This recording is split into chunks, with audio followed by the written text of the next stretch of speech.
agradecerles profundamente a los que están asistiendo por este medio, a los que nos vienen acompañando de manera insistente en esta propuesta. Y hoy agradecerle de manera especial, Diego, a Sí, Doris y a Carles por acompañarnos, por traernos sus saberes.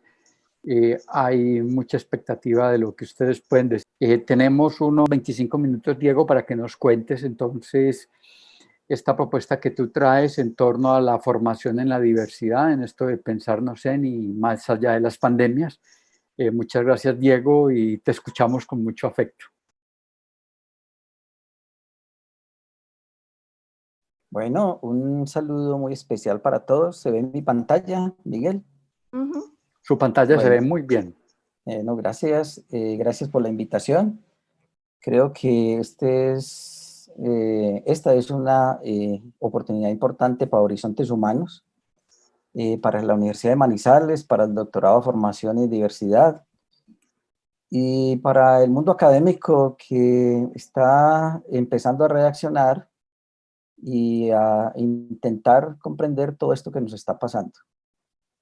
Bien, veníamos muy entretenidos, estábamos muy en la sociedad del conocimiento, estábamos inmersos en un mundo de tareas, de transformaciones, impulsados por una aceleración exponencial, con unos desarrollos tecnológicos impresionantes, con una globalización abrumadora y con una permanente innovación emocionante y aterradora, pero también para muchos oportunidades, desafíos y responsabilidades.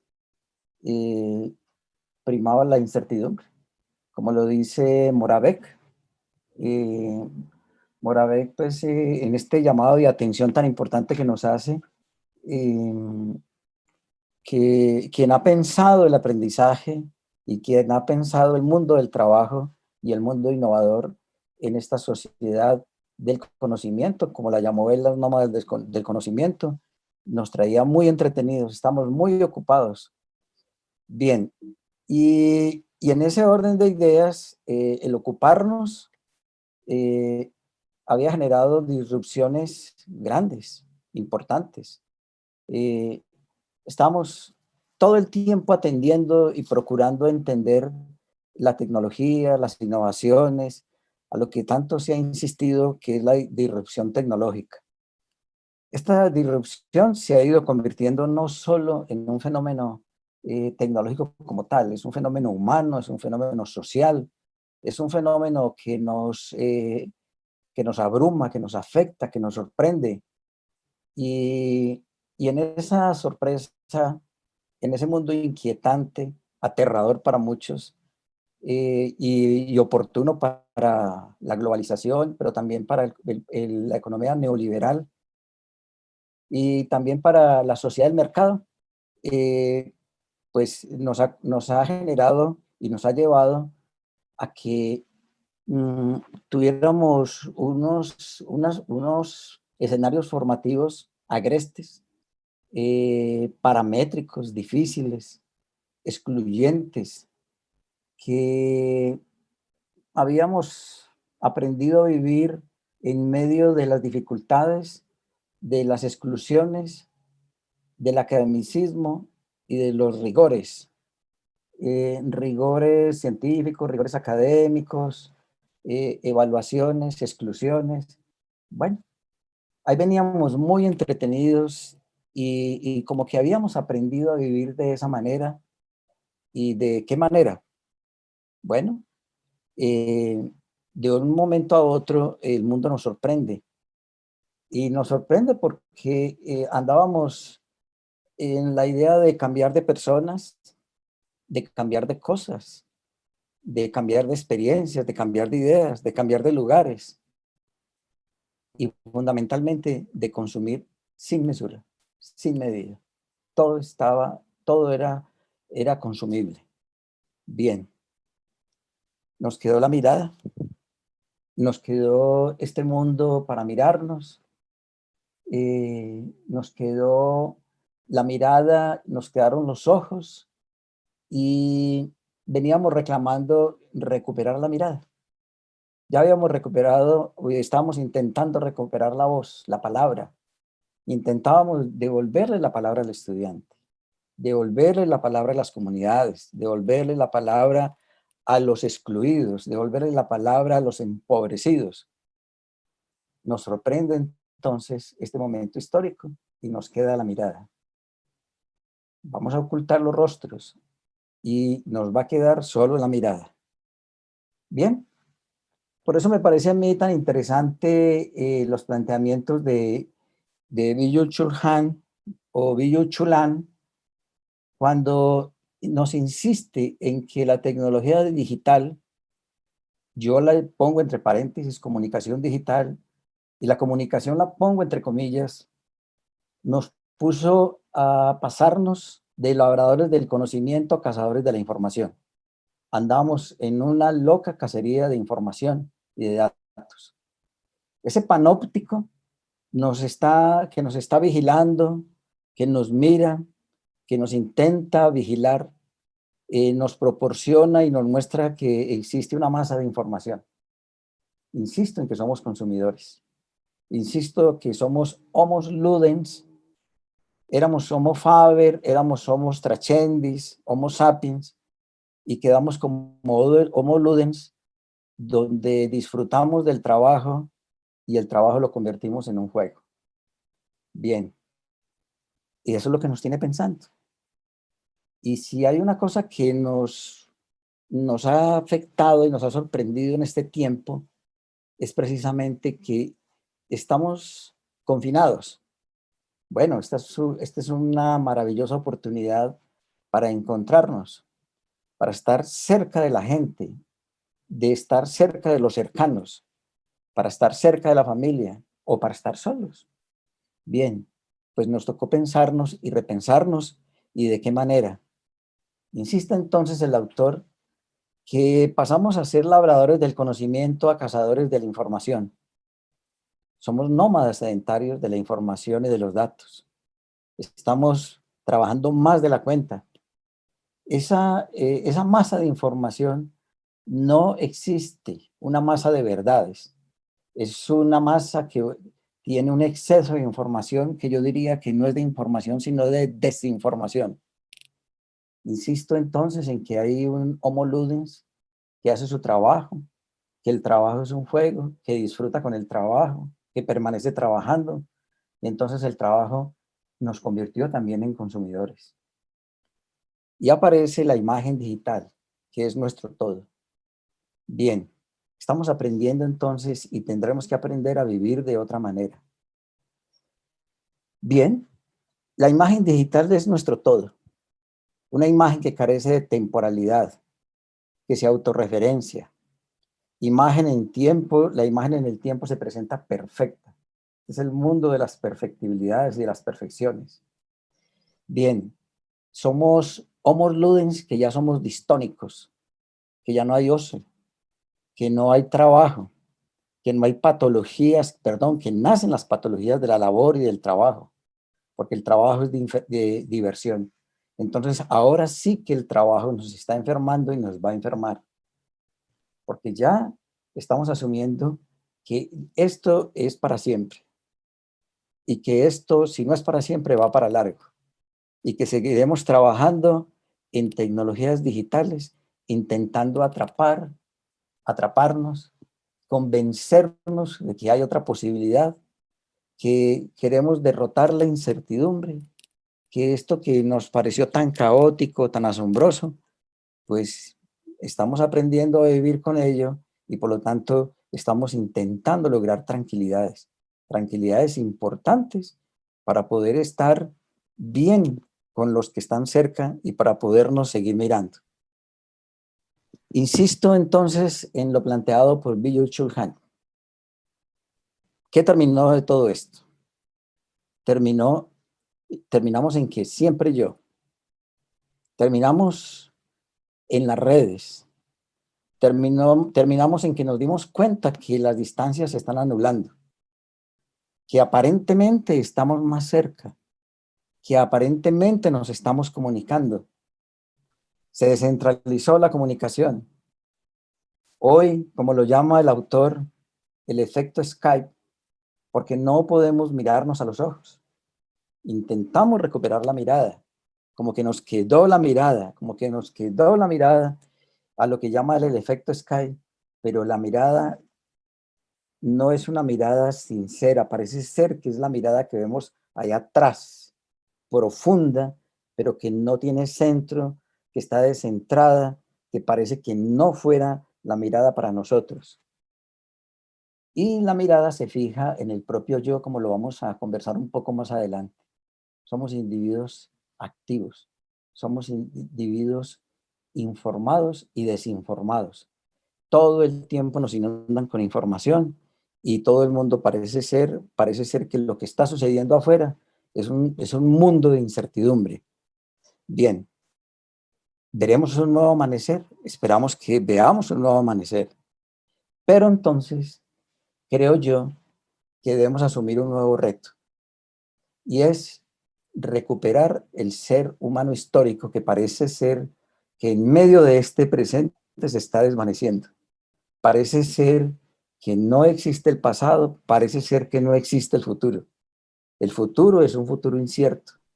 Parece que esto borró completamente de plano, borró completamente lo que veníamos y lo que hemos construido en la cultura, lo que éramos como personas, como individuos, como especie humana. O sea, la especie humana está en cuestión.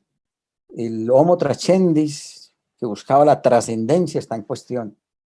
¿Y qué decir del Homo sapiens? Está en cuestión. El Homo faber, como lo acabo de decir, esclavo del trabajo. Está en cuestión el Homo ludens, el Homo habilis, este Homo que pensaba, repensaba, que se había creado y que se había desarrollado en medio del pensamiento. Para reclamar entonces el centro de gravedad de todo esto, que es el vínculo. O sea que hay un nuevo centro. Tenemos que procurar un nuevo centro como seres humanos, en el conocimiento, en el saber, en la felicidad y, ¿por qué no, en el hedonismo? Bien, este mundo de las tinieblas, como se fue presentando de manera abrupta, nos ha llevado a pensar la diversidad en el escenario del terror de lo igual.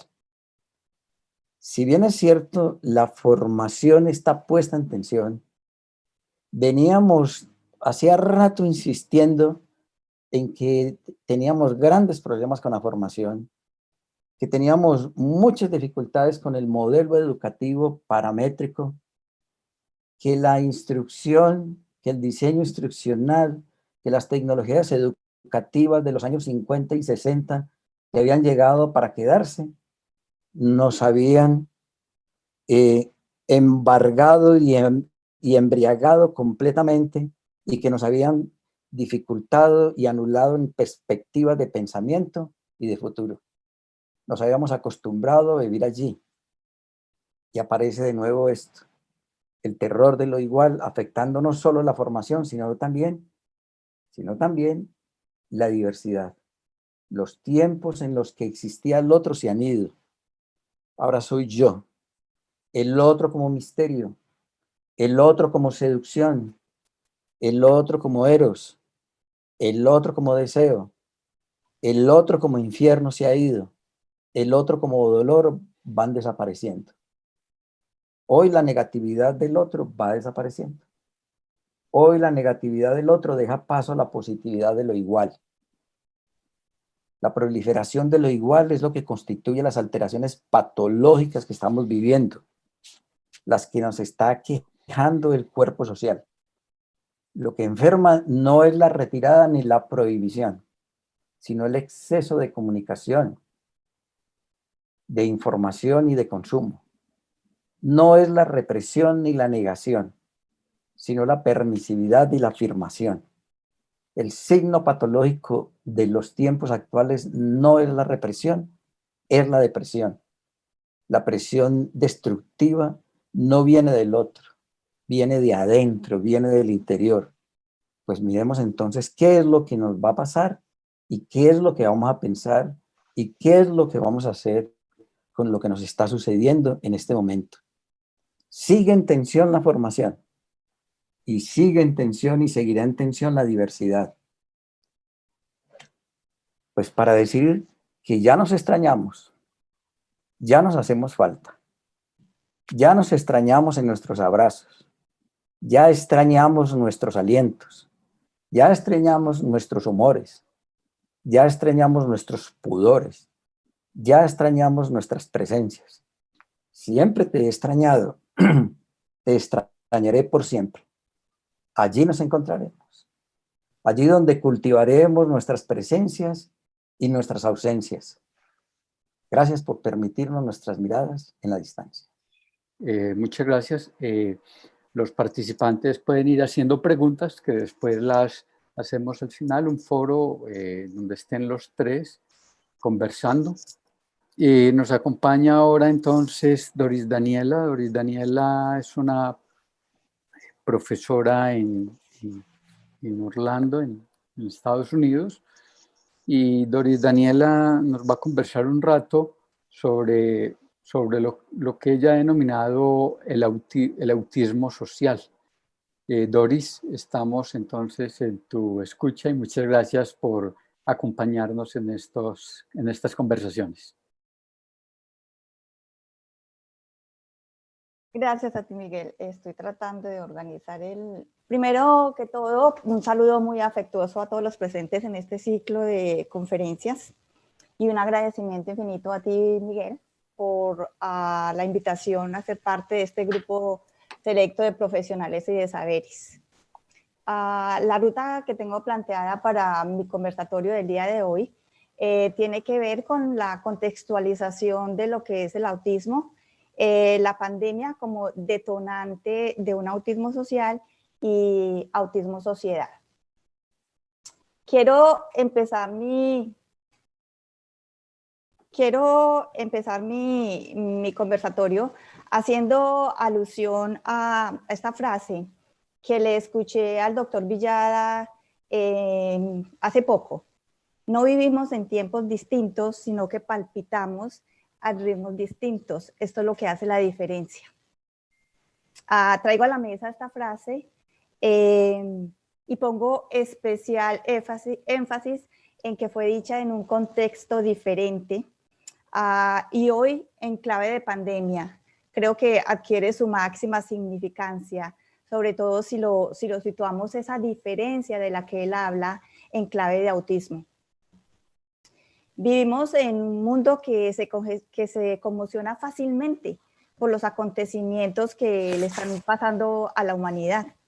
El COVID llegó y llenó al mundo de pánico y de temor ante lo que es considerado por muchos como una hecatombe. El ser humano vive en un mundo guiado por parámetros de conductas iguales. Y es así como expresa sus manifestaciones a través de comportamientos iguales, simétricos, convencionales. Lo diferente es visto con miedo, tal vez porque se carecen de los elementos primarios para saber cómo actuar y también porque por la no certeza de si ese actuar es el correcto o no. No obstante, como seres humanos se necesitan establecer normas, conductas de comportamiento, pero lo irónico es que cuando esas normas y esas conductas de comportamiento son impuestas de manera globalizada, las mismas de manera individual carecen de validez grupal. Haciendo la contextualización de lo que es autismo. El término autismo viene del griego autos, que significa automático. Valdría a decir como ensimismado, metido en uno mismo. Y a manera de aproximación histórica, entre los años 52 y 68, la Asociación Americana de Psiquiatría, en el Manual de Diagnóstico y Estadístico, en sus versiones 1 y 2, considera el autismo como una especie de esquizofrenia Esto mismo lo había planteado el psiquiatra suizo Paul Blücher en 1903. Pero la versión o la caracterización que hace el DSM-5 es, mira el autismo como un espectro autista. En español es TEA y en inglés con las siglas ASD. No obstante, la aproximación al concepto de autismo que yo quiero hacer en este conversatorio viene dado por parámetros sociales y por parámetros de comunicación. Digo que el autismo es la autenticidad de un individuo que choca y se enfrenta con la sociedad para crear una igualdad. Individuos con una manera diferente de percibir el mundo. Individuos con una forma de comunicación diferente. Pensadores visuales, ingenuos sociales, personas que necesitan información más concreta y uno más de los rótulos de una persona. Pero resulta ser que el autismo, bajo mi perspectiva, lo constituye la necesidad del otro de ser escuchado, la necesidad del otro de ser incluido dentro de una sociedad que acepte la diversidad funcional como componente fundamental de la expresión silenciosa y el deseo innato de vivir. Una forma de aproximarnos al autismo viene dada mediante la exploración que nosotros le demos a la forma del pensamiento del autista. Nada tiene un significado absoluto, ya que todo depende del contexto en el cual se desenvuelve.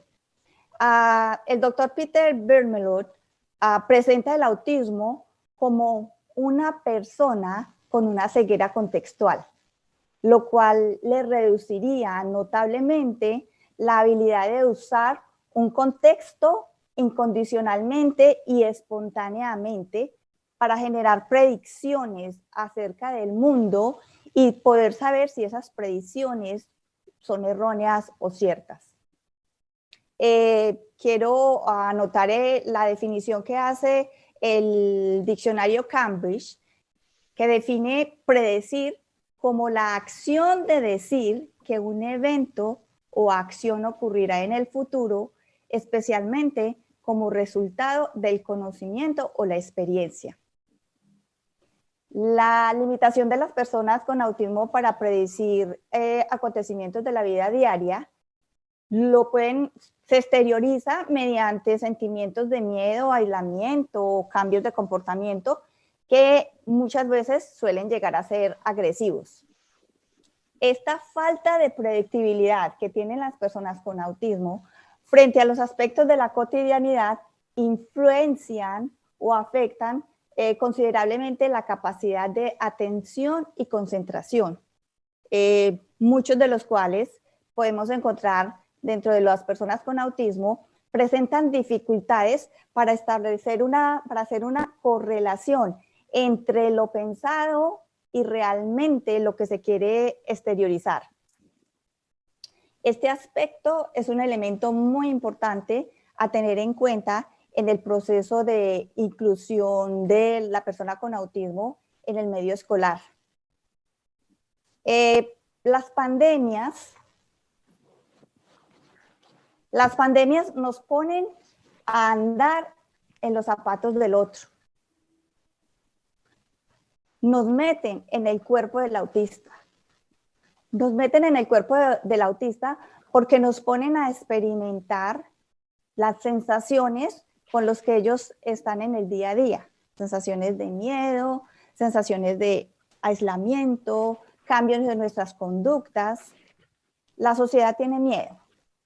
Y tiene miedo de abandonar lo conocido, porque nos instalamos en una zona de confort que aunque nos guste o no, aunque estemos satisfechos o no estemos satisfechos, nos da una aparente seguridad. Nos hace permanecer allí por miedo a lo desconocido. Esto ha hecho que nosotros como sociedad modifiquemos nuestro comportamiento. Contradictoriamente, normas de comportamiento, estamos asumiendo normas de comportamiento que eran propios del autista, que nosotros consideramos como propios de una persona con autismo. Aislamiento social, miedo. El aislamiento social característico de las personas con autismo resulta ser la clave de la supervivencia en este momento. No es un hecho nuevo para la humanidad, por cuanto un recorrido histórico nos presenta una serie de pandemias a lo largo de la historia. De esto ya nos dio cuenta el doctor Ángel Monterrubio cuando nos hizo la disertación sobre la peste a lo largo de la historia. Y uno de los efectos de las pandemias en la dinámica social lo constituye el hecho de forzar cambios de conducta normalizadas de comportamiento humano, obligando por consiguiente a la inserción de nuevos patrones de conducta que incluyen el aislamiento social, el temor por el contacto con el otro, sensación de seguridad en un entorno familiar conocido, la necesidad de agendas para manejar el tiempo, características con las cuales han coexistido el autista en su dinámica social. No obstante, mi experiencia personal como migrante me puso a mí en una situación de autismo. En primera instancia, porque tuve un distanciamiento social debido al desconocimiento total del idioma inglés. Eso me llevó a mí a estar inmersa en una cultura diferente.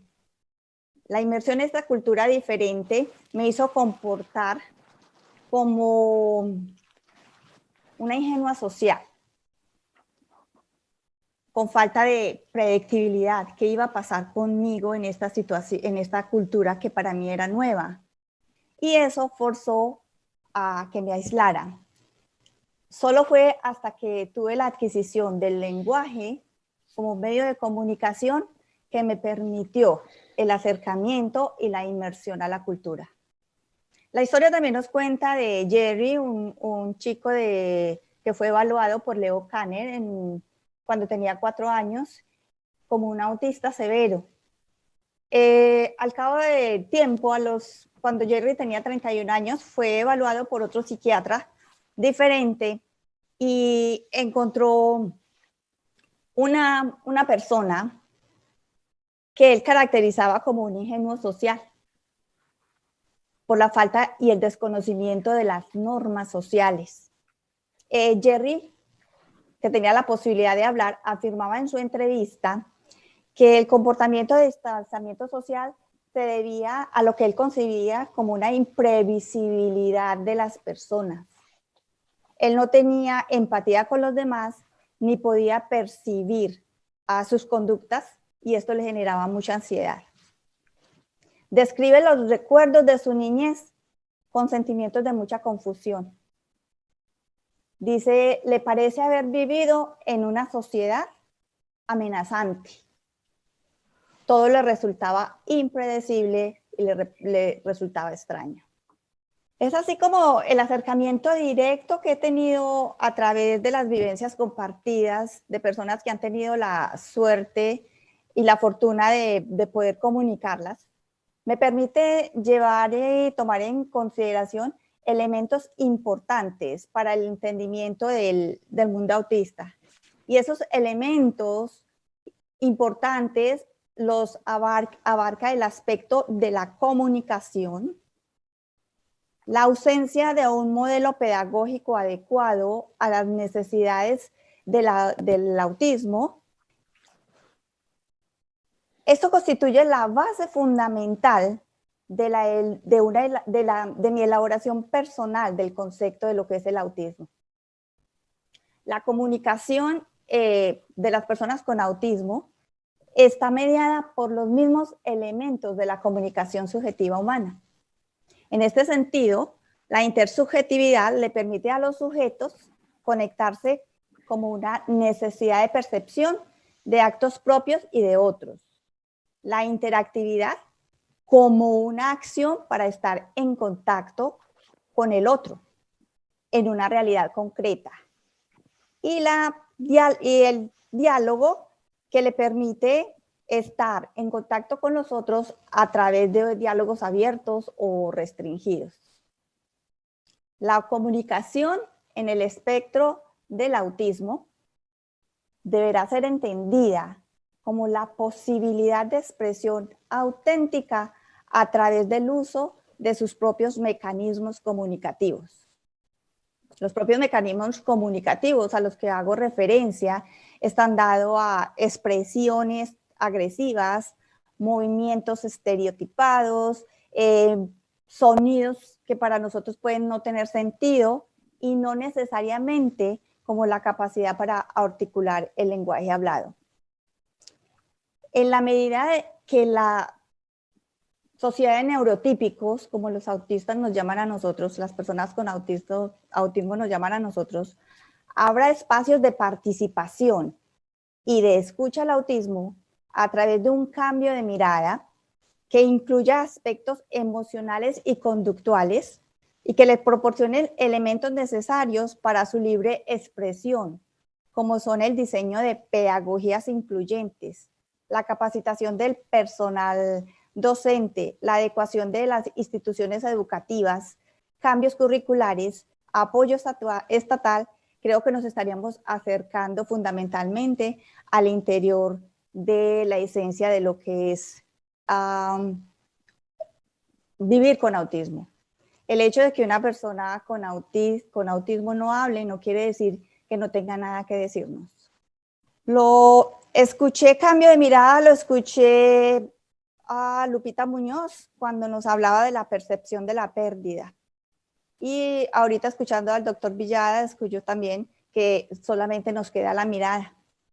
En la medida que la sociedad incorpore mecanismos que permitan de una manera autónoma, que le permitan a la persona con autismo de una manera autónoma expresar libremente sus emociones, sin temor a equivocarse, sin temor a ser censurados, estigmatizados, el proceso de diversidad se torna más acertado y posibilita la libre expresión del aprendizaje.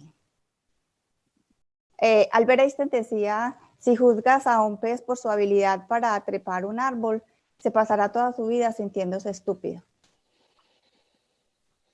El reconocimiento de la diversidad debe conllevar a la sensibilización de la sociedad frente a las necesidades de las personas con necesidades especiales. Porque el primer rótulo y el más importante que una persona tiene es el nombre. Pero en la medida que nosotros como sociedad aprendamos no solamente a ver a la persona con autismo como que tiene autismo, sino que es capaz y tiene otros talentos, yo creo que estaríamos dando un paso muy importante a la integración social. Un aspecto importante para la inclusión es la aceptación del autismo como una neurodiversidad. Eso lo constituye el primer paso. El segundo paso es tener en cuenta esa forma de procesar que es diferente, incluirla dentro de una sociedad en donde hay cerebros que también procesan de manera diferente. Entonces ahí estaríamos hablando de una sociedad neuroarmónica. Pero ¿qué hace una persona feliz? Nosotros hablamos de una sociedad neuroarmónica necesaria para obtener la satisfacción de las necesidades básicas, fundamentales. ¿Qué hace una persona con autismo feliz? Lo mismo, ser amado, tener empatía, tener confianza, poder tener predictibilidad en las acciones y tener claridad en los conceptos. Termino mi charla con un planteamiento. Cuando hablamos de autismo, nos estamos refiriendo al autismo a nosotros o a los otros. Muchas gracias. Gracias, Doris. Carles, muchas gracias por por haber dicho que sí a este ejercicio, por estar aquí entre nos y bueno, participamos atentos a tu escucha, Carlos.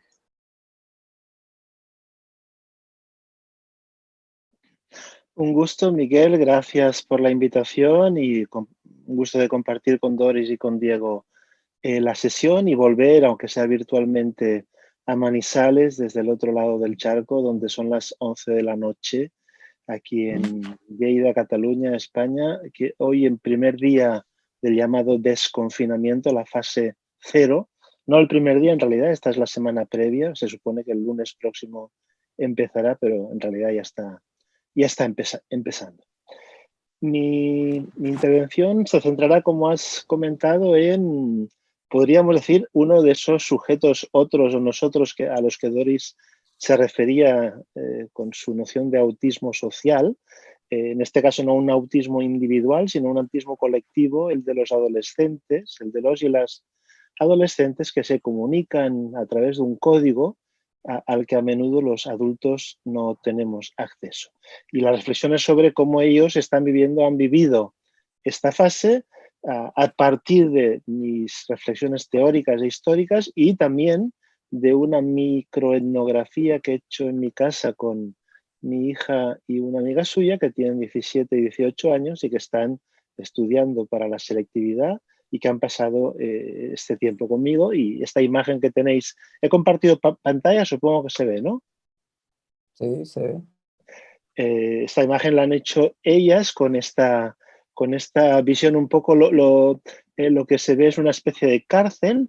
Ellas no hablan de confinamiento, sino casi de prisión, pero una cárcel que se abre, que algún día, que saben que no será permanente, sino que acabarán volando de algún modo, y esta liberación supone también un rito de paso hacia la vida adulta, ¿no? Que es la aventura de la adolescencia.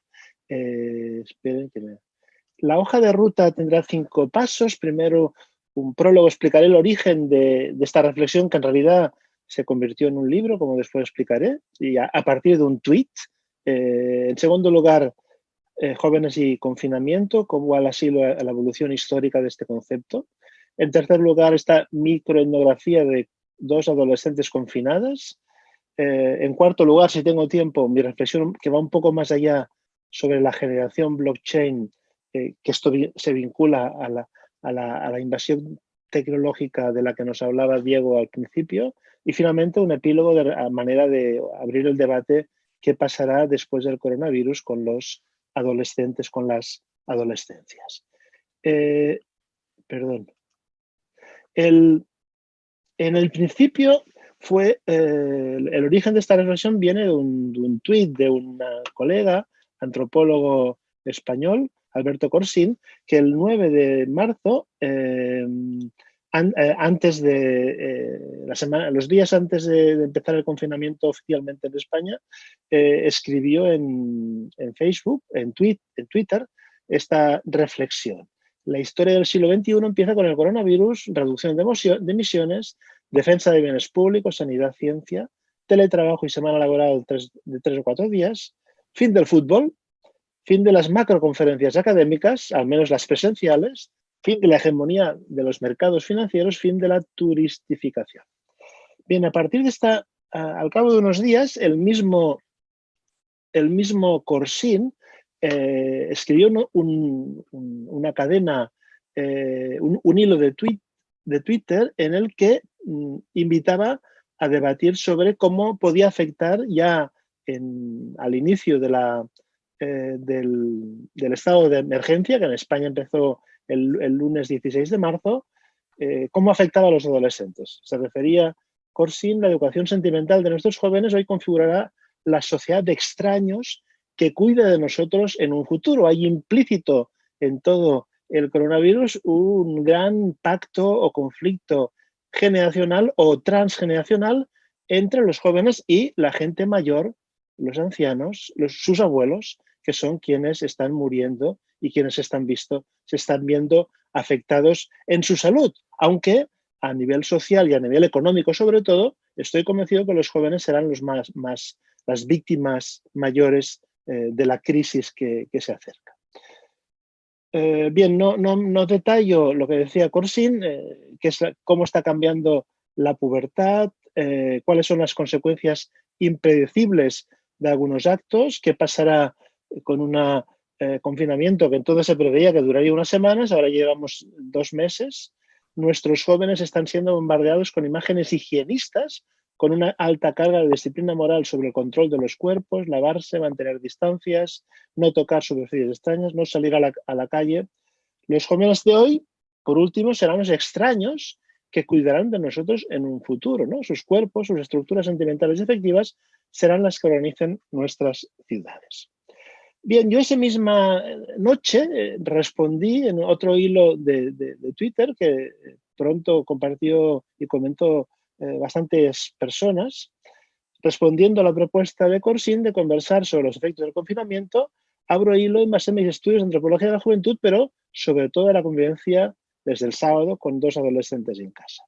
El debate sobre adolescencia, biología y cultura es antiguo.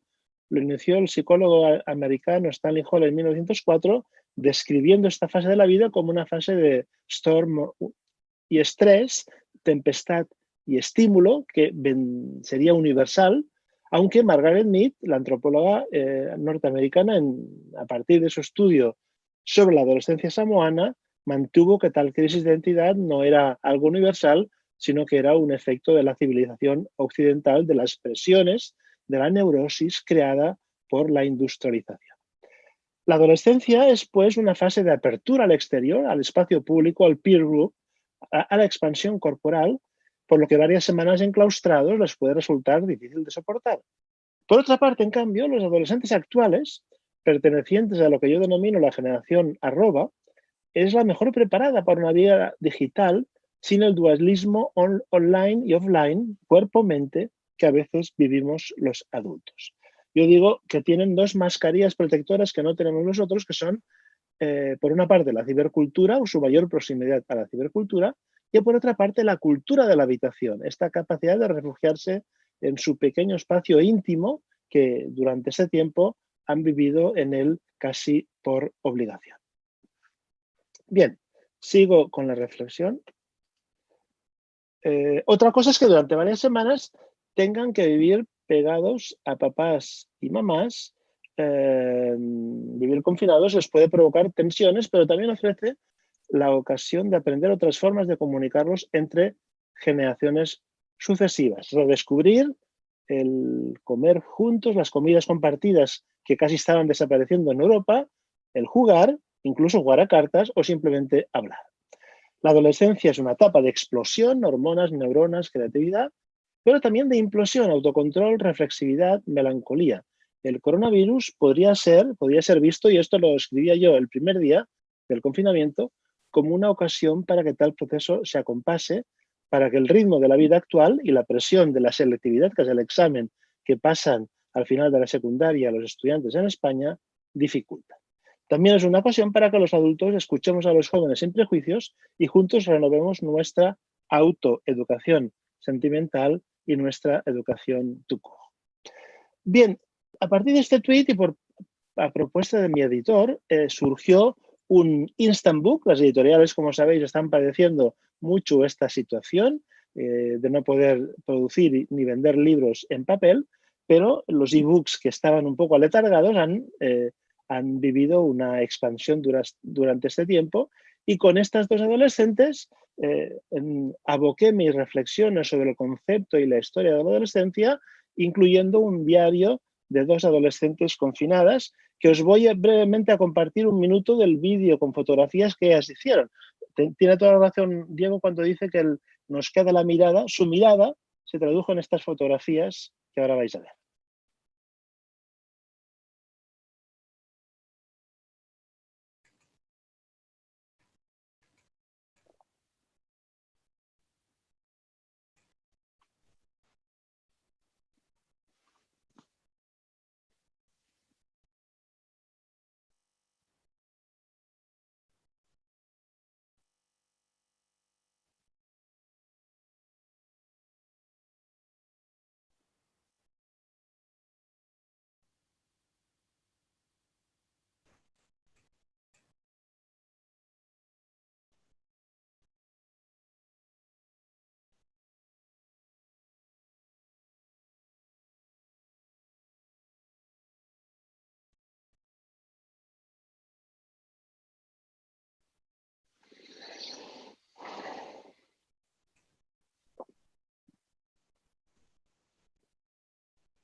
Cuando uno ve este video, uno le puede dar la impresión de que el confinamiento ha sido como una discoteca colectiva, como la transformación del Homo ludens en Juvenes ludens, en el joven que baila y que se divierte, aunque en realidad la mayor parte del tiempo pasaban en la fotografía del final estudiando, ¿no? No voy a explicar lo que escribimos en el libro, pero sí alguna reflexión contenida en él. La primera, sobre la relación histórica entre jóvenes y confinamiento, que son lo que los antropólogos denominamos los ritos de paso. En muchas sociedades primitivas o preindustriales, el rito de pubertad, el rito de paso a la adultez, consistía justamente en una fase de confinamiento, de separación física y moral de los y las púberes del mundo adulto, aislándolos en cabañas, en la selva, en lugares alejados de la comunidad, como una forma también de introspección.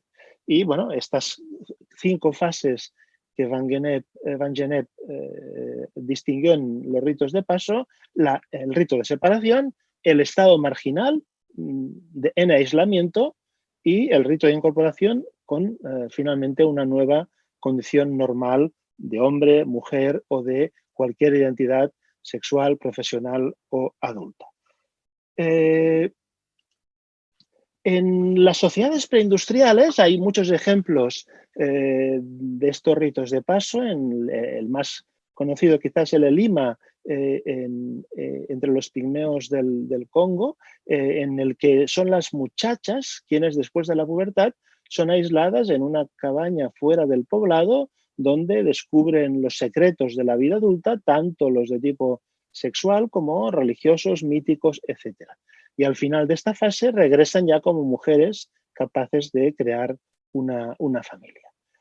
También el Singira entre los guerreros Masái es el campamento donde los guerreros pasan su fase de juventud hasta terminar y poder fundar una familia propia. En sociedades antiguas, ejemplos son numerosos. Por ejemplo, todos los campamentos militares o de educación cívico-militar, como la Gogé espartana en la antigua Grecia o el Telpochcali y el Calmecac en el México prehispánico, las casas de jóvenes o las casas donde la élite sacerdotal se formaba para dirigir la sociedad. Si pasamos a la sociedad industrial, también inventó sus propias formas de confinamiento. La más universal es la instauración del servicio militar obligatorio que Napoleón impuso en Francia después de la Revolución y que en España es desde el 1856, si no me equivoco, que era también unos años durante los cuales los muchachos, en este caso, no solo la juventud masculina, aunque también las mujeres de su generación guardaban la ausencia, vivían solos, aislados del resto de la sociedad.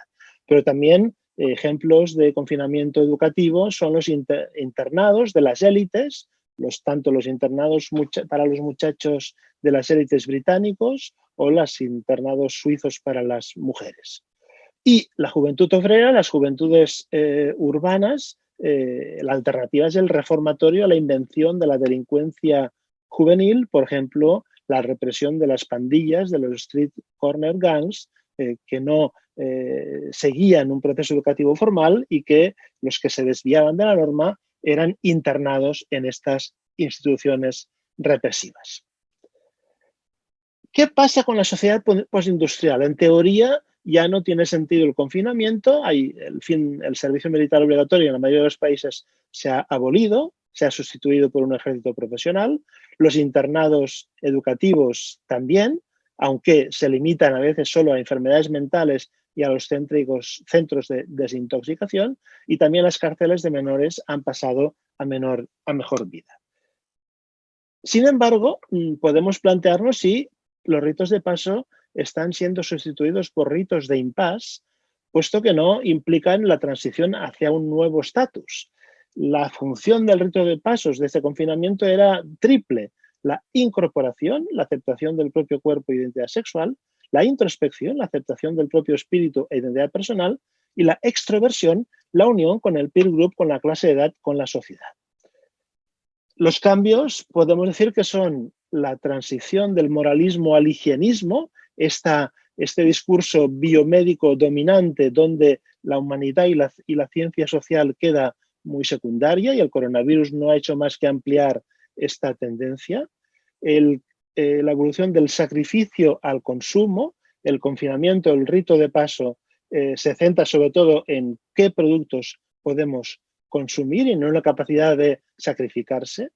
Y del grupo de edad a la transgeneración. Durante este confinamiento del coronavirus no han vivido con otros jóvenes, excepto en algunos casos como el mío con una amiga, sino que han vivido rodeados de adultos y a veces de gente mayor. Por tanto, hay una vuelta a las relaciones transgeneracionales que habían sido abandonadas. En definitiva, es el paso de la adolescencia como una fase corta, relativamente corta e intensa, pero muy de crisis, a la adolescencia, que sería este modelo de eterna adolescencia, de adolescencia Peter Pan, que no se acaba nunca.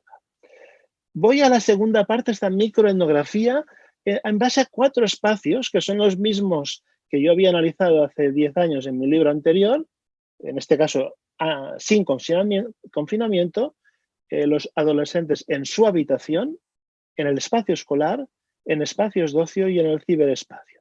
¿Qué ha cambiado durante estos 2 meses?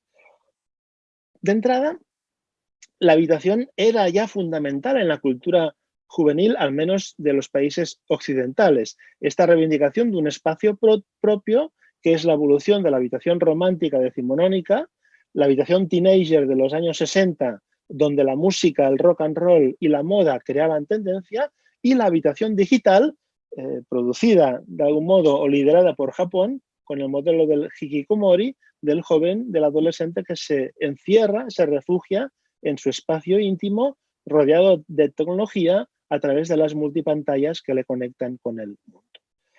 Durante estas semanas, la habitación confinada ha pasado de ser un refugio temporal a ser uno permanente. Las multipantallas han mutado y se han convertido también en espacios compartidos, es decir, los adolescentes de algún modo se han convertido en educadores de sus padres y madres, ayudándoles, por ejemplo, a conectarse, a navegar por Zoom, a saber qué serie de televisión está de moda, un poco a abrirse al mundo digital o a intensificar más su relación con el mundo digital. Segunda microetnografía, la educación, aprender. ¿Qué pasa si dejamos de aprender en la escuela y pasamos a aprender en un espacio cerrado? La cultura escolar durante el siglo XX, yo distinguí 3 grandes fases. La fase de la escuela postfigurativa, donde los adultos, los maestros, enseñaban unívocamente a la nueva generación. La fase de la escuela configurativa, que a partir de los años 60 crea este modelo de la escuela teenager o adolescente, donde los adolescentes se coeducan, no solo se aprende con el currículum, sino que se aprende también a través del deporte, de las fiestas, de la cultura juvenil, de la cultura adolescente. Y finalmente la escuela prefigurativa, aquella en la que son los adolescentes quienes empiezan a saber más del mundo que sus propios profesores, puesto que están mucho más cercanos que ellos al aprendizaje en red, a Internet. Es la época del aprendizaje en red, a no confundir con un aprendizaje tecnológico. ¿Cómo están? ¿Qué han aprendido confinados durante este tiempo? Bien, la confusión entre tecnología y procesos, muchos de ellos, muchos profesores, muchas escuelas han pensado que únicamente se trataba de cambiar de un cambio tecnológico el que debía acelerarse, sin darse cuenta que en realidad lo que ha cambiado es todo el proceso de aprendizaje, donde el autoaprendizaje, los tutorials, la capacidad de crear tu propio currículum se ha incrementado y sobre todo las jerarquías entre docente y discente se han roto de algún modo. Otro dilema es las tareas versus exámenes. Como el examen, que fue un invento de la modernidad, según Foucault, para controlar y para ordenar el cuerpo y la mente de las nuevas generaciones, se han reemplazado por tareas pero que a veces no dejan de ser tareas repetitivas, monótonas, sin dar pie a la creatividad y al aprendizaje por otras vías. La educación online se mezcla con la educación a lo largo de la vida, con el long life learning, que es el futuro, ¿no? Nadie puede pretender que todo lo que aprende el joven le servirá el resto de su vida, sino que uno tiene que estudiar, que aprender a lo largo de toda la vida. Y por último, las nuevas formas pedagógicas que ya estaban preparándose se han abierto y se han hecho de algún modo mucho más visibles. Por ejemplo, el aprendizaje por tareas, que rompe la estructura del currículo muy cerrada y que busca otras alternativas. Tercer tema, la diversión. La cultura de ocio durante el siglo XX de nuevo había pasado de ser una pura diversión, un instrumento de consumo con una gran capacidad de inversión económica y con los teenagers como héroes, y el ocio como distinción social, como clasificación de la posibilidad de divertirse según los recursos, el capital económico y el capital cultural. Divertirse confinados, podríamos pensar que inicialmente era el juego online, cuando en realidad la gran revolución ha sido el juego de mesa, ¿no? El volver a jugar a cartas, al juego de las adivinanzas, a hablar, a esta cultura oral que de algún modo no se había perdido, pero que se había, tras la televisión, tras la generación de la televisión, se había quedado en un segundo plano. Hay también una vuelta a un cierto slow leisure, ¿no? La diversión lenta, ¿no? No la diversión a todo trapo, no a todo ritmo, sino el tiempo lento que los adolescentes de algún modo están preconizando. Por último, el cuarto tema, y voy muy rápido, la cibercultura, ¿no? ¿Qué pasa con estos ciberadolescentes confinados? La cultura de Internet universal en las últimas 2 décadas ha sido liderada por los adolescentes, su puesta en práctica, ¿no? Esto lo saben muy bien las grandes empresas tecnológicas, la generación de la red, la Net Generation de la que hablaba Tapscott, fue creada por esta generación educada con los videojuegos, con los juegos de realidad virtual, que a través de lo lúdico se convirtieron en pioneros de la nueva economía. Por una parte, los hackers, los que rompen las normas; por otra parte, los hikikomoris, los que se encierran en la propia habitación, en el propio mundo digital y casi se pierden en él. La novedad es una fusión entre lo online y lo offline a partir del concepto de on-life, que es un híbrido donde cuerpo y mente, lo presencial y lo digital se hibridan. Para los adolescentes no hay distancia entre la relación social que se establece físicamente y la que se establece a través del ciberespacio. Durante este tiempo de confinamiento, como decía antes, los adolescentes han pasado de alumnos a maestros de sus padres, pero incluso a veces de sus propios profesores, que estaban poco habituados a estas nuevas tecnologías de aprendizaje a distancia. Lo multimedia se ha transformado en transmedia y el WhatsApp que usamos los adultos, para ellos se centraliza en el Instagram, mucho más basado en la imagen, en lo visual. Pero la parte negativa, obviamente, es que se han visibilizado las brechas digitales en función de la clase, de la admiración o de otros factores que ya existían, pero que la distancia y el coronavirus han hecho muy evidentes y, sobre todo, han demostrado que la escuela no es algo que sobre ni mucho menos, sino que la escuela como instrumento de igualdad social, de igualdad de oportunidades, es fundamental para superar estas brechas, que, insisto, no son solo tecnológicas, sino que tienen un componente cultural muy importante. No tengo tiempo de detenerme en esta fase, en lo que yo denomino la generación blockchain, que sería, después de la generación arroba y la generación hashtag, sería la que ya se estaba preparando antes del coronavirus en base a los cambios del ajuste económico y de los novísimos movimientos sociales como el neofeminismo o el neoambientalismo de Greta Thunberg, por ejemplo, que yo interpreto lo blockchain como la emergencia de una cultura colaborativa, que se basa en el tiempo lento y en el coworking y en el cohousing, ¿no? En una cultura colaborativa en la que los adolescentes y los jóvenes, expulsados del mundo laboral y del mundo político, sin capacidad de decidir ni de trabajar con empleos bien remunerados o justamente remunerados, se inventan obligatoriamente esta cultura de colaboración a través del ciberespacio.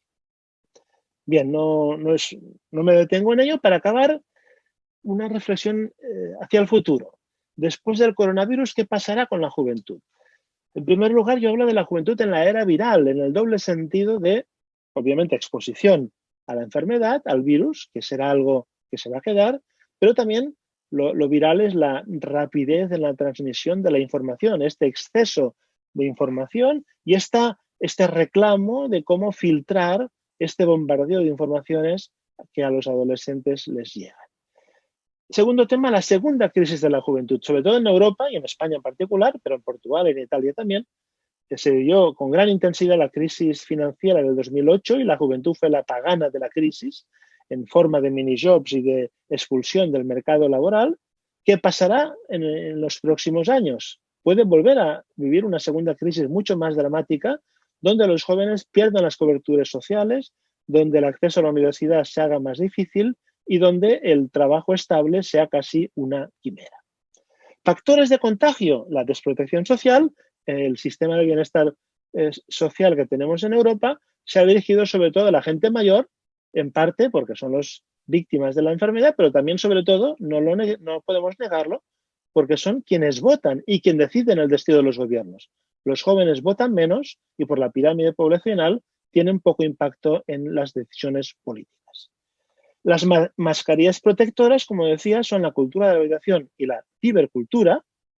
Las vacunas, podríamos decir que son esta capacidad de creatividad social y cultural y esta cultura colaborativa que se está imponiendo entre ellos y también a tener en cuenta las enormes desigualdades que se han hecho visibles de edad, de género, de raza y de lugar de nacimiento. El gran reto, por tanto, ¿habrá un conflicto o una alianza entre generaciones? Sobre todo entre generaciones no sucesivas, sino alternas, entre los jóvenes y la gente mayor y sus abuelos, ¿no? No tenemos recursos para todo.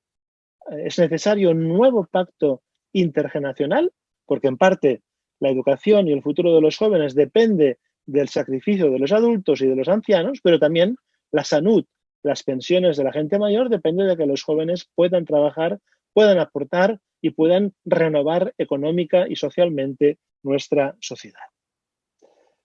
Por último, las predicciones de Corsín se van a confirmar. Hay algunas que seguramente sí. Reducción de emisiones es inevitable. Es un placer pasear estos días por las ciudades españolas sin humos y sin coches. Defensa de los bienes públicos también, sin duda.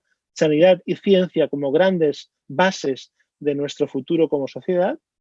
Dos predicciones, quizá, la fin de la turistificación no será absoluta, pero puede ser relativa, al menos del turismo de masas y la vuelta o el modelo de un cierto ecoturismo. El teletrabajo también, ojalá. Seguimos trabajando muchísimas horas. Hace un siglo que se aprobó la semana laboral de 40 horas y seguimos así. Y no, por la robotización no tiene demasiado sentido. Lo que seguramente no se cumplirá es el fin del fútbol. Ya vemos que enseguida los grandes clubes son los primeros que van a abrir, como si fuera una urgencia social. El fin de las macroconferencias académicas, me temo que después de un año vamos a volver a hacerlas. Y también, lo que sin duda no va a acabar, es el fin de la hegemonía de los mercados financieros, a no ser que haya una revolución mundial. Planteo otras preguntas para el debate con los compañeros. ¿Cómo influyó el periodo de confinamiento en las juventudes de vuestros respectivos países y ciudades? ¿Cómo les ha influido a ustedes como investigadores e investigadoras en sus propias investigaciones? ¿Y cuál puede ser el impacto a la salida de la crisis del COVID-19 en las juventudes de todo el mundo? Gracias por vuestra atención. Bueno, vale, muchas gracias, Carles, muchas gracias. Disculpas, me extendí más de lo previsto. No, habíamos previsto que cada uno hablara 25 minutos, vimos el espacio y Doris y Diego hablaron un poco menos, no había ninguna dificultad. Agradecerte, Carles, agradecerte por lo que has traído y bueno, quedamos nosotros aquí entonces en una serie de preguntas. ¿Podría cerrar la ayuda de los tiempos? Perfecto. La primera para Diego.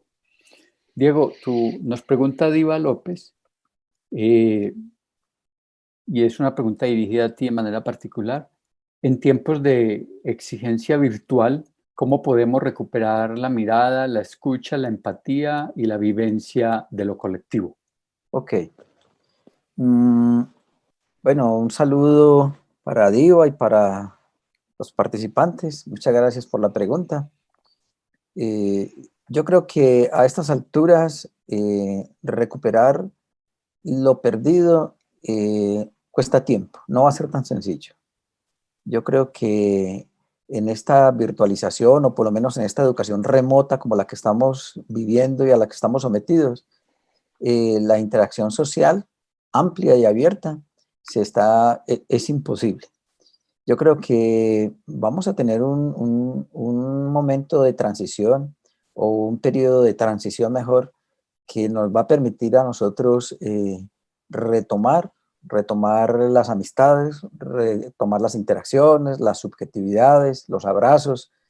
Bueno, aquí somos muy abrazadores y creo que eso nos está haciendo mucha falta. Pero en lo pronto yo creo que va a ser muy difícil, y menos en este momento, con la tendencia que hay en el sistema educativo a continuar así el resto del año. Gracias, Diego. Para Doris Daniela, pregunta Juan Mendivelso. Agradecerle por la intervención, y dice: ¿cómo romper paradigmas en torno a la condición de autismo en el contexto educativo? En realidad es que hay muchas barreras y miedos, dice él también. Es difícil convivir con el miedo y con esas barreras.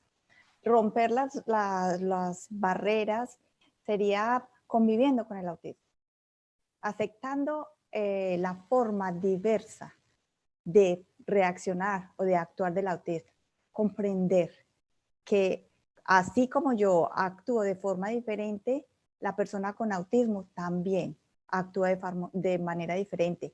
Incluir esa forma de actuar, esa neurodiversidad dentro de nuestra diversidad como tal.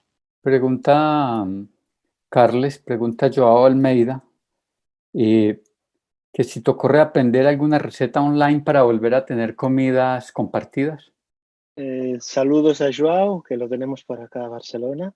De hecho, confieso que esta noche cené la cena preparada por mi hija con recetas, digamos, aprendidas en internet, un guacamole y unos tacos, ¿no? Que obviamente ella no ha aprendido visualmente por transmisión oral, sino que por los tutoriales, también toda la cultura en España, la cultura culinaria se ha puesto muy de moda últimamente, y estas semanas lo han podido poner en práctica, sin duda, ¿no?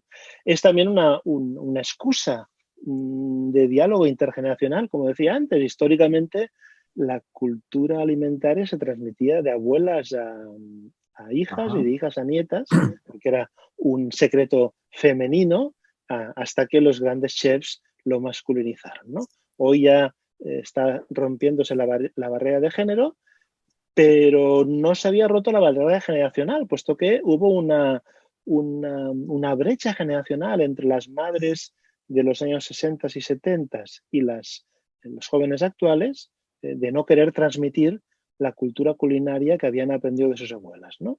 Y en parte, por una parte, ha habido como el slow food, la comida lenta, la reivindicación de esa cultura tradicional culinaria, pero yo creo que estos 2 meses, quizá es un estudio por hacer, puede haber sucedido que a través de la alimentación la comunicación intergeneracional se haya intensificado, pero insisto, pasado por los tutoriales de YouTube, por la tecnología de algún modo, ¿no? Vale, muchas gracias. Tengo una pregunta para los tres. La vamos, si quieren, respondiendo en el orden de participación. ¿Qué alternativas desde la educación intuyen precisamos a partir de ahora?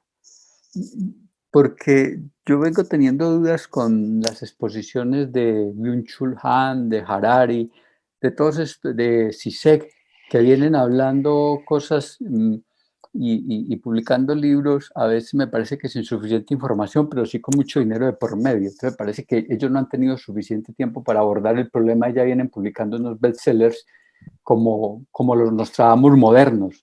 Creo que le falta un poco de tiempo para pensar, pero aquí en una provocación para nosotros todos intuimos de muchas maneras, bueno, ¿qué alternativas desde la educación intuyen precisamos a partir de ahora? Diego. Bueno, yo pienso que es muy importante pensarlo como lo está planteando Miguel, repensarlo. A ver, sí, yo pienso que a Churhan, a Harari y a Sí, tantos sí, sí. que nos ilustran, simplemente yo creo que lo que han hecho ellos es dinamizar la discusión y generar preguntas, más preguntas que respuestas. Pero sí siento que hay unas lecturas importantes de lo que nos está sucediendo.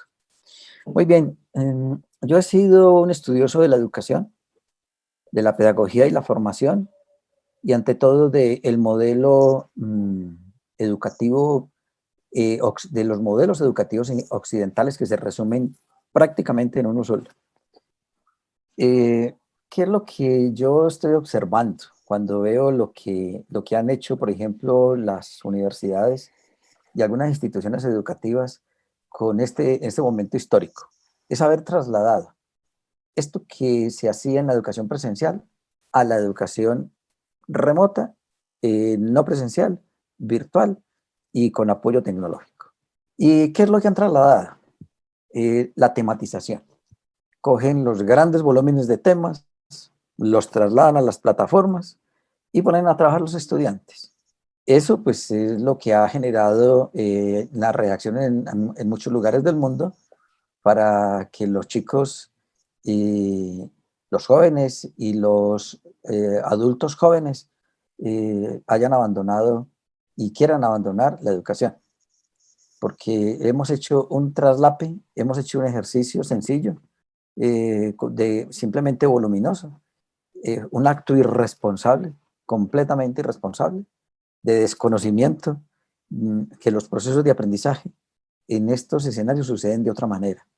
Ya veníamos y ya lo sabíamos que estos escenarios de aprendizaje eran otros escenarios que, que el ser humano hoy no necesita, es innecesario, impertinente ponerlo a aprender grandes cantidades de temas como nos tocó a nosotros en otra época. Simplemente éramos acumuladores y acumuladores de información. Y lo que hemos hecho es traslapar. Si no aprovechamos este momento para darle un entierro de tercera categoría al modelo educativo instruccional, a la educación por objetivos, a la mecanización y a la memorización, a las evaluaciones repetitivas y simplemente verificadoras. Si no aprovechamos este momento, que es un buen momento para crear un otro escenario distinto, aquí permaneceremos, como nos sucede en este país, otros 60 años con el mismo modelo. Diego, me hiciste recordar el dato histórico, si no aprovecháis estos momentos de efervescencia y calor. Así. La misma pregunta para Doris. Para mí es una pregunta muy difícil de contestar en este momento. Es bien complicada porque nosotros como sociedad no estábamos preparados para este impacto. No estábamos preparados, simplemente estábamos preparados para estar en el sistema en el cual nos habíamos acomodado. En el caso particular, me ha resultado bastante difícil tener el tipo de aproximación con mis estudiantes con autismo a través de un medio digital. ¿Por qué? Porque por la falta de entendimiento que el estudiante pueda tener acerca de lo que está pasando cómo es que mi maestra ahorita entonces aparece detrás de un monitor, por decir algo. O por qué, si a mí me habían enseñado que las mascarillas se utilizaban simplemente cuando yo iba a ir al doctor y es un símbolo médico, porque ahora en mi casa todo el mundo está usando mascarillas. O sea, esa falta de contextualización, y hago énfasis en el campo del autismo, es bastante complicada. Pienso que estamos en un modelo repetitivo, que lo que planteaba Diego, de simplemente llenar al estudiante de información. Creo que es el momento de hacer una diferenciación de currículos, en donde el estudiante sea visto de manera individual. Gracias. Carles. Muy bien, sí. Yo coincido bastante con lo planteado por Diego de que sería el momento de hacer una revolución educativa, una liberación educativa potente, puesto que el sistema de aprendizaje y de enseñanza ya hacía aguas por todos lados hace tiempo, y esta crisis debería ser el motivo. Las crisis, el término crisis del griego tiene es interesante su etimología, tiene un triple significado. En origen es la crisis biomédica, ¿no? Es la desestabilización de algo, del cuerpo, que debe arreglarse, debe recomponerse, ¿no? Tiene también el sentido de la crisis terapéutica, de como catarsis, la crisis un modo de catarsis personal o social, y finalmente la crisis como síntoma de que algo no está funcionando bien. Hoy mismo tenía una discusión con un profesor de secundaria, amigo, sobre el examen de la selectividad que se impuso en España hace unos 50 años. En Francia fue, digamos, la revolución, después de la revolución, cuando se impuso el baccalaureat como una forma de universalizar el acceso a la universidad. Y esta noción de examen de estado, ¿no? Que todos tienen que pasar en base a la memorización, en base a la supuesta estandarización. Y ha habido el gran dilema en Europa si se mantenía o no este estado, este examen, dado que ya no creaba más desigualdades. En España se ha decidido mantenerlo, todavía no se sabe cómo lo van a hacer en julio, pero supuestamente se van a hacer. Y sé por experiencia, por esta etnografía con mi hija y su amiga que he hecho, que durante los 2 últimos años del bachillerato, pues prácticamente no se aprende nada, solo se estudia para el examen. Con lo cual es una pérdida. Y el examen como síntoma de ese tipo de educación, donde la digitalización es solo un recurso tecnológico, pero no ha cambiado las jerarquías, las formas de aprender y de enseñar, y sobre todo reprime la creatividad, reprime otras formas de acceso. El sistema, sin embargo, seamos conscientes, el sistema educativo actúa a la defensiva, se ve ahora amenazado y por tanto no va a aceptar, aunque con la mayoría de personas con las que hablo están totalmente de acuerdo que este examen ya no tiene ningún sentido, pero en cambio será muy difícil suprimirlo, cambiarlo, puesto que es casi un elemento central del engranaje del sistema. Lo que está claro es que vamos hacia otro tipo. En sociedades digitales, las formas de aprender y de enseñar deben cambiar profundamente y ojalá estas semanas sirvan de reflexión al respecto. Escuchándolos me hace acordar Lampedusa en Gato Pardo, donde dice que todo cambie para que todo siga igual, es decir, algo no debe cambiar, porque si todo cambia es un giro de 360 grados, algunas cosas deben mantenerse, y lo explicaba Lampedusa, si todo cambia, entonces todo va a seguir igual, algunas cosas no deben cambiar. Agradecerles, yo me quedo con la expresión, son muchas, pero una expresión de cada uno, de elaboradores a cazadores del conocimiento, Diego, es decir, dejamos de salir de la cueva a buscar frutas para quedarnos en la cueva de las habitaciones a cazar información. La ceguera contextual que nos habla Doris me hace recordar el ensayo La ceguera de Saramago, un texto que incluso se lee por estas épocas. Excelente. Sí, y de Carlos, de muchos, porque de verdad este viaje del online al offline y al on-life me parece un tránsito supremamente interesante, y del moralismo al higienismo. Me parece que ahí hay toda una mirada supremamente importante.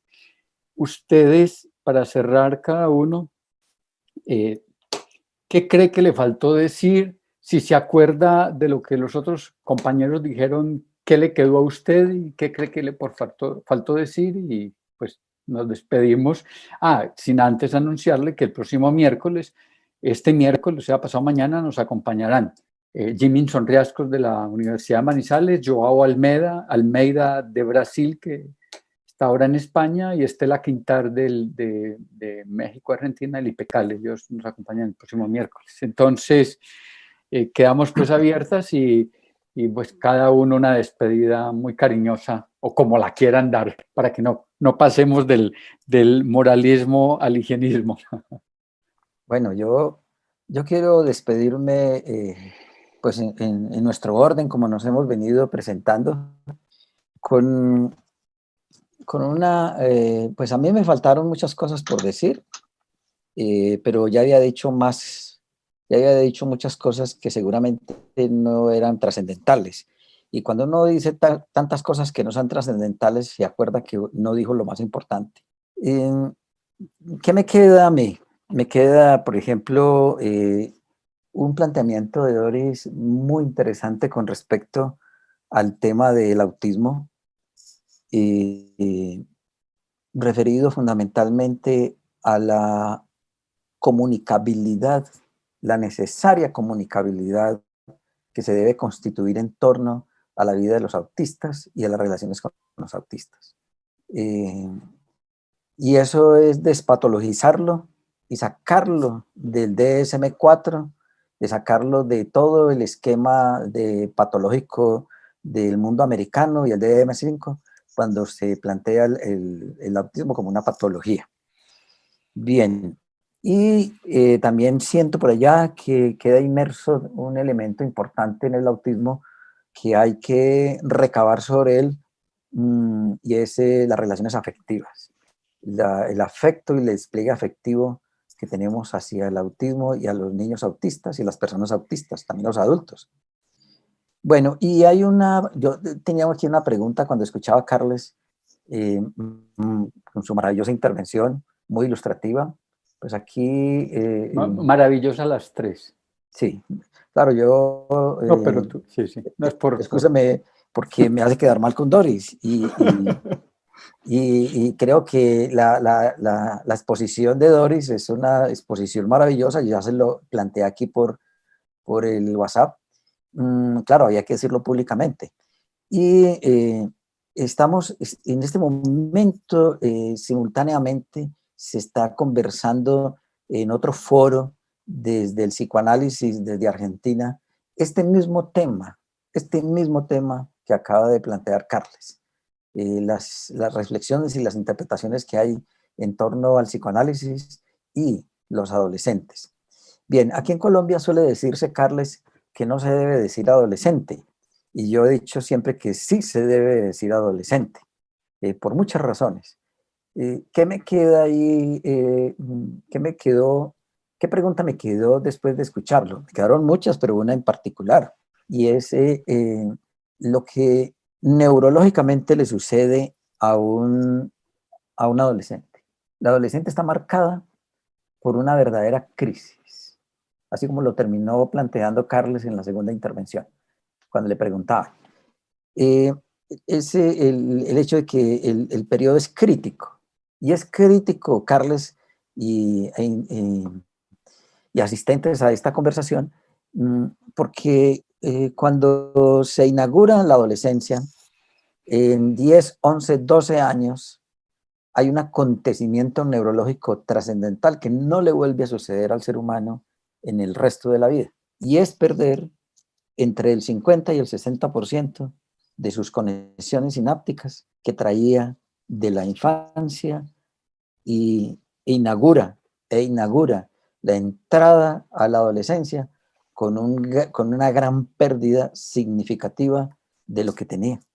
Entonces, claro, yo me pregunto siempre, si yo pierdo hoy, aquí en este momento, el 50 o 60, no lo digamos tanto, pierdo el 10% de mis conexiones sinápticas, seguramente no puedo salir del lugar donde estoy. Eh, Pierdo la noción del tiempo, pierdo la conciencia, pierdo la conexión. Muy bien.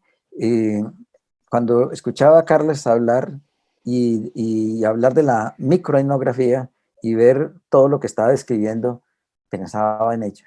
A eso lo ha llamado técnicamente la neurociencia, la poda. Bueno, eso les iba a decir. Un agradecimiento muy grande a Miguel por la invitación. Excelente dirección de foro, de conversación. Me parece que Miguel lo hace muy bien y además motiva, incita y provoca. Felicitaciones a Doris por la presentación. Parece una excelente presentación, muy ilustrativa para todos. Y me gusta mucho conocer a Carles. Muy buenos los aportes y creo que me llevo muchas motivaciones para trabajar otros asuntos investigativos que me interesan hacerlos. Un abrazo para todos. Seguramente Carles le va a tocar que apagar la conexión con Horizonte Humanos porque ya no lo vamos a dejar en tranquilidad. Sí, no va a quedar tranquilo. Bueno, me aclara el decano Gonzalo Tamayo que también lo vienen transmitiendo ya llevamos 2 horas, prácticamente hora y media transmitiendo por la emisora UM de Manizales. Están transmitiendo esto también. Por YouTube hemos tenido hasta 20 personas y aquí todavía nos quedan 25 después de que teníamos 35 más o menos. Bueno, como esto va a quedar una grabación de 2 horas, si no la podemos cargar por la red, la enviamos en aviones de carga a España y a los diferentes lugares de las personas. Pero sin virus. Sí, en aviones de carga. Bueno, en un barco. Doris. Cuando abran las fronteras. Pues no, a mí me resta agradecerles a estar en medio de tan distinguidos personajes. Me siento se siente bonito estar con ustedes compartiendo auditorio. Quisiera dar respuesta a una pregunta de si los niños necesitan espacio cotidiano y la cercanía del hogar. Entonces este momento de aislamiento resulta ser positivo para que tengan unas condiciones adecuadas en sus diferentes actividades. Yo podría contestar a esa pregunta sí y no. ¿Por qué? Digo sí, siempre y cuando los papás posean las capacitaciones para manejar los comportamientos de los niños autistas en la casa. ¿Por qué lo digo? Porque la mayoría de los diagnósticos médicos están redactados en términos de lo que el niño no es capaz de hacer. Entonces, el diagnóstico médico nos dice, el niño no se puede comunicar, el niño no puede socializar, el niño tiene lo que no es, más no se basa en lo que realmente es capaz de hacer. Entonces, ¿qué pasa con el niño? El niño vuelve la casa una dictadura. En esta casa se hace lo que yo diga, porque los papás no tienen los elementos necesarios ni la capacitación suficiente para ver al niño desde un punto de vista de una neurodiversidad. El papá y los cuidadores lo ven dentro del punto de vista de lo que no es capaz de hacer, como una enfermedad, una patologización. Entonces es muy difícil. El espacio de la casa se convierte en un espacio importante. De hecho, he recibido muchas llamadas de los padres. Las conferencias que tengo con ellos son de 1, 2 horas tratando de decir qué debe de hacer, cuál es la mejor manera de abordar las situaciones de actividades con los niños dentro de la casa. Y por demás, pues agradecerles. ¿Y qué te quedó de los otros 2 compañeros? ¿Qué te quedó? Ay, ¿qué me quedó? Me quedaron muchas movilizaciones en torno a aspectos como la sociedad de los extraños, porque yo veo que el autismo es considerado como una persona extraña, como el estar, no estar aquí, somos extraños. Carles. Yo me apunté en la primera intervención de Doris este concepto que ahora repetido de diversidad neuronal. Me pregunto si los adolescentes, además de los autistas, se podría aplicar a los adolescentes también, según la metáfora de Diego de la poda, ¿no? De la poda de las sinapsis cerebrales, que en efecto la neurociencia ha descubierto que es fundamental en esta fase crítica. Pero que otro descubrimiento de la neurociencia es que no es tan rápido como se pensaba el proceso, sino que dura mucho más tiempo, hasta los 20 y pico años, y que no es solo interno, biológico, neurológico, sino que tiene un gran impacto el ecosistema, ¿no? La interacción con el entorno emotivo y social que puede provocar que este cambio sea neurótico o bien sea saludable. No sé si Doris sabe que en España hubo una polémica muy interesante con los niños autistas, puesto que podían salir a las calles desde el principio para evitar, digamos, entrar en algún tipo de crisis, y algunos vecinos que hacían de policías les empezaron a gritar, porque no sabían que eran autistas, obviamente, con sus pavas, pensando que se estaban saltando el confinamiento. Y hubo alguien que propuso, pues pongámoslos un pañuelo de color, creo que era azul o amarillo, no recuerdo, con lo cual mi mujer quedó escandalizada. Y ahora que vamos a todos los diversos les vamos a poner una marca, como hacían en la Alemania nazi, digamos, con los judíos, con los gitanos o con los republicanos españoles, que cada uno tenía su propia marca. Era un poco el exceso de esta sociedad de control que vamos a veces construyendo y que los más débiles acaban siendo perjudicados. Solo quisiera, me quedo con ese término, también con la mirada de Diego de los sentidos, que los 5 sentidos, los 2 fundamentales, el oído y la vista, son los que han sido básicos durante el confinamiento. Yo no diría solo la vista, sobre todo también la vuelta a la oralidad, ¿no? A la conversación intergeneracional, al diálogo, al hablar y al escuchar. Más que el hablar, porque hablamos mucho, pero escuchamos muy poco, ¿no? Este tiempo de soledad o de confinamiento nos obliga a escuchar. En el libro que fue, en este Instant Book que hicimos con mi hija y con su amiga, acabo en un epílogo en el que hago un poco mi autobiografía del coronavirus y pensando en mi propia historia de vida, en qué momentos tuvo alguna influencia algún tipo de virus, ya sea directa o intelectual. La primera, y muy brevemente lo voy a explicar, que creo que puede interesarles. La primera fue hace 15 años, mi hija nació en China, a 200 kilómetros de Wuhan, en Hunan, y cuando nosotros fuimos era la anterior epidemia del SARS, y fuimos las últimas familias en regresar de ese territorio. Recuerdo perfectamente los mercados con animales vivos que nos dejaron muy, muy impresionantes. Creo que el mismo Hariri hizo un texto donde explica que justamente el comercio masivo de animales salvajes protegidos es una de las causas de expansión de los nuevos virus que debería obviamente controlarse o regularse. El segundo recuerdo tiene que ver con América. Mi mujer tradujo una obra fundamental que se llama Imperialismo Ecológico, donde, entre otras cosas, yo me la volví a leer estos días, demuestra que la viruela mató al 80%, se calcula que casi el 80% de la población nativa americana, ¿no? Por ejemplo, en Florida, que había grandes poblaciones y culturas avanzadas, quedó prácticamente diezmada, ¿no?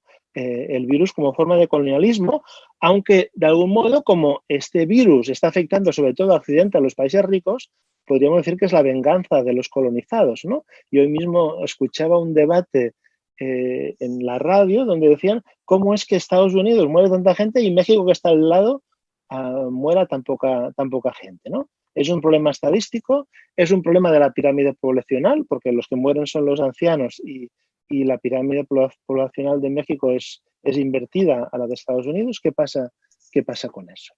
Tercer ejemplo, en mi pueblo, que es en el pueblito del Pirineo catalán, en la anterior peste, 1640, murió más de la mitad de la población. Entre ellos, en los libros parroquiales que yo investigué, murieron 2 personas de mi propia familia, antepasados míos, ¿no? Y la crónica del libro de difuntos del párroco es impresionante cómo durante un mes va muriendo y describe quién muere, qué lega, cuántas misas se van a dar, qué pasará con toda esa gente que nos ha dejado. Es decir, que el peso de la historia vuelve a imponerse, ¿no?